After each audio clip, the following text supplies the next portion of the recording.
Bom, então vamos lá, né, pessoal? O que a gente vai fazer aqui? A gente vai criar uma rede privada Bezo. Então, o que a gente vai fazer primeiro? A gente vai criar um projeto aqui, vou chamar de Project Bezo.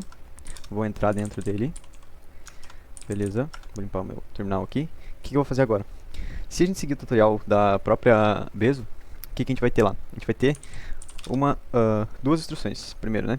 Que é criar uma pasta para cada nodo que a gente vai querer ter dentro da nossa rede para validar os dados que estão sendo enviados pela rede, então smart contracts e etc. Tá, beleza? O que eu vou fazer agora? Eu vou abrir meu editor de texto, meu editor de código no caso, que é o VS Code, tá? E o que eu vou fazer? Tá aqui ele. Vamos tirar isso aqui.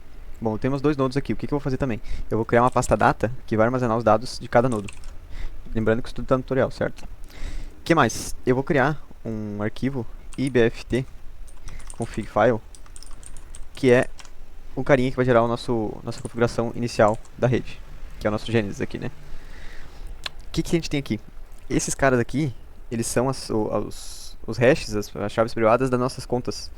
Então, essas contas aqui, elas vão ter acesso à rede. Então aqui tem até o balance delas. No caso, a gente não vai usar o balance porque a gente é uma rede privada, né? Então a gente não vai ter gasto, até porque ela usa outro tipo de consenso que não é o Proof of Stake, né? O que a gente vai fazer aqui agora? A gente vai instalar o Bezo, né? Beleza.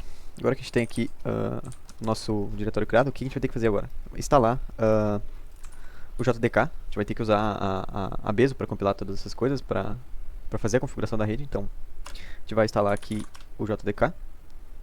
Vou dar um yes aqui. Assim que instalar eu volto. Agora que eu fiz o download aqui, o que a gente vai fazer agora? A gente vai instalar a Bezo, usando o curl aqui. E a gente vai, depois que baixar, a gente vai descompactar para poder ter acesso ao executável lá, para poder fazer a configuração. O que a gente vai fazer também? A gente vai baixar aqui também o Gmalloc para evitar gasto excessivo de memória. Isso é uma recomendação até do próprio tutorial da Bezo. E o que a gente vai fazer agora?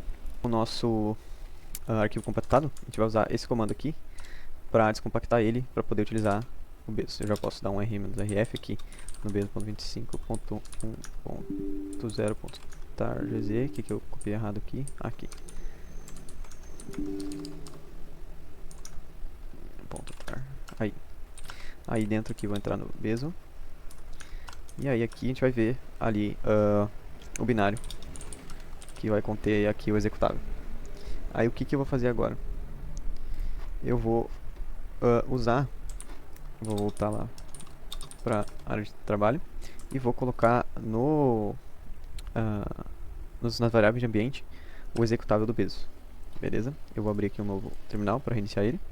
E se eu der um Bezo -help aqui, eu já vou ter o executável funcionando. Beleza? Então agora que a gente já tem o nosso ambiente pronto, a gente vai voltar lá para o nosso Project Bezo e vai ver aqui os nodos. Deixa eu voltar aqui para o VS Code. Eu vou a partir de agora usar o terminal aqui do próprio VS Code. O que a gente vai fazer? Depois que a gente já criou aqui o nosso Genesis, a gente vai criar, vai dar o comando para inicializar o nosso... Deixa eu abrir um novo aqui que ainda não está atualizado. Deixa eu fechar esse aqui. A gente vai criar aqui as nossas configurações a partir do arquivo aqui e usando o executável do Bezo. Uma coisa que a gente tem que prestar atenção aqui, que esse count aqui tem que ser respectivo à quantidade de nodos que a gente criou aqui, tá? Que a gente vai criar. Então aqui no nosso caso tem 2, então se eu quisesse criar 3 nodos eu teria que ter 3 pastas e 3 counts, aqui, e 3 no count. Aí ele criaria as chaves para mim. O que a gente vai fazer agora? A gente vai pegar essas chaves aqui respectivas a cada um dos nodos, né? E vai copiar e colar elas dentro de data. E agora elas têm as suas chaves para poder a gente continuar a configuração aqui. Beleza. A gente colou ali as chaves. A gente vai criar um arquivo para as permissões. Então, em cada uma das pastas, a gente vai ter aqui em data um permissions -config.cml. Beleza? A gente vai copiar a mesma coisa para esse aqui. Tranquilo. Agora a gente tem aqui os nossos arquivos de configuração. Esse carinha aqui, esse hash aqui, é justamente das contas que a gente criou. Então, 73 ali, ó, 73 aqui. Então, essas são as contas que vão ter permissão para acessar a nossa rede. Beleza? Agora o que a gente vai fazer? A gente vai iniciar os nossos nodos. Então eu vou entrar aqui dentro do node 1, vou dar um ls e vou executar o comando que a gente tem ali para iniciar esse nodo aqui. Então ele está rodando ali, ele reclamou. Ah sim, aqui no Network Files eu tenho que copiar o Genesis.json e colocar ele aqui na rede do projeto, que eu esqueci. Então vamos lá. E agora a gente vai ter aqui um dos nodos iniciando. E aí para iniciar o segundo a gente vai ter um comando um pouco diferente. Esse carinha aqui ele vai ter uma porta específica para fazer essa conexão de peers. Então eu vou iniciar também. Ah sim, deixa eu só entrar no node 2. E aí agora sim. O que ele está reclamando aqui? Ah sim, tem um caractere inválido ali, agora que eu vi. E aí agora vai. Beleza, a gente iniciou o segundo aqui. E aí agora o que a gente vai ter que prestar atenção aqui? A gente vai ter que salvar os endereços enode aqui, ó, que estão por aqui. Aqui, ó. Esse carinha aqui é do peer 1. O que eu indico? Salvar esse cara em um bloco de notas. Então vamos abrir um bloco de notas aqui.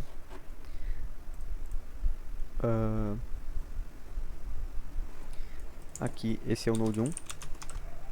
E para o node 2, deixa eu fazer a mesma coisa, vamos copiar aqui o node. E aqui o node 2, beleza? O que a gente vai fazer agora? A gente vai fazer as requisições para essa rede que a gente criou. Eu vou abrir agora... na verdade eu vou criar um novo terminal aqui. E vou fazer as requisições usando o curl. Pode usar o Postman também, se preferir. E vou adicionar cada um dos nodos à nossa rede. Então esse cara aqui que eu salvei aqui, eu vou copiar ele aqui. Tem que cuidar que tem que ter uma vírgula aqui. E aí vou copiar o segundo também, para dar permissão para ambos na rede. Deixa eu só apagar esse aqui. Foi.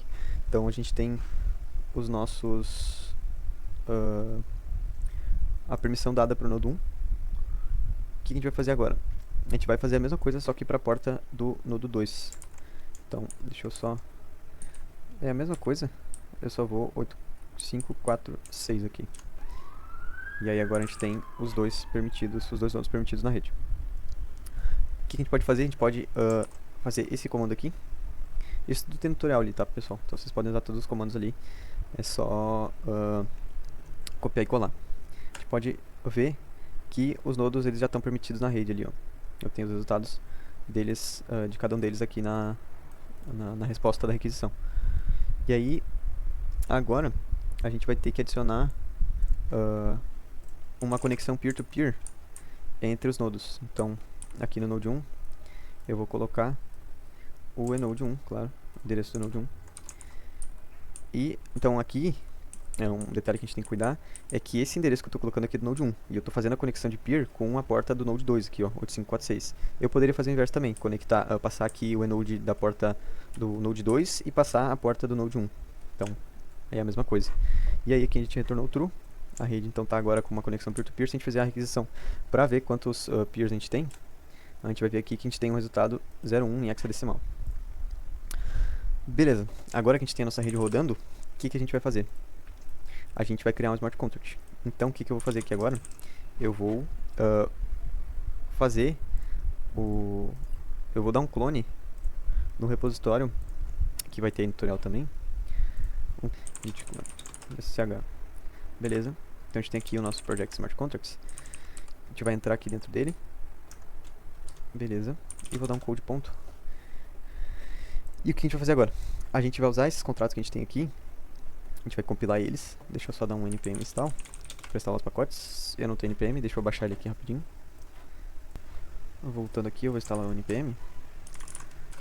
Beleza, agora que instalou o npm, a gente pode dar aqui, voltar lá pro nosso querido VS Code e dar um npm, deixa eu só iniciar aqui, npm install. Opa. Beleza, ele vai instalar os pacotes que a gente tem que instalar. Agora é só esperar. Beleza, instalou aqui. Agora, o que a gente vai fazer? A gente vai usar o nosso hard hat, que é um compilador aqui para smart contracts. Esse contrato que a gente tem aqui, meu contrato sol, a gente vai rodar esse comando para compilar todos os contratos que estão dentro dessa pasta aqui. Então, assim, ele está baixando o compilador. Beleza, ele gerou o nosso contrato aqui. O que a gente vai fazer agora? A gente vai rodar este comando para dar o deploy do contrato na rede. Então, esse carinha aqui, que é Bezo, ele está indicando que a nossa rede, a rede que ele vai compilar e vai dar o deploy, é a nossa rede Bezo. Então, a gente vai dar aqui o comando e aguardar enquanto ele faz o deploy. Ele fez o deploy aqui. Esse é o endereço do contrato na nossa rede. Agora a gente vai substituir aqui o endereço do contrato e vai rodar o mesmo comando, só que agora para o Interact.js, e esse cara aqui vai mudar o valor do contrato para 42. Então, se a gente der der o comando, a gente vai livrar o valor atual. Se eu der outro, vai estar os 42. E aí, sucessivamente, se botar 50 aqui, ele vai ter o valor de 50 lá na rede. No caso, a gente tem que atualizar, né? Porque ele está dando console logo. Provavelmente teria que ter um await aqui, porque é uma função assíncrona. Então, teria que esperar a rede retornar, mas enfim. A gente tem aqui o valor sendo atualizado. E é isso, pessoal. É assim que a gente cria uma rede Bezo e dá o deploy do contrato nessa rede.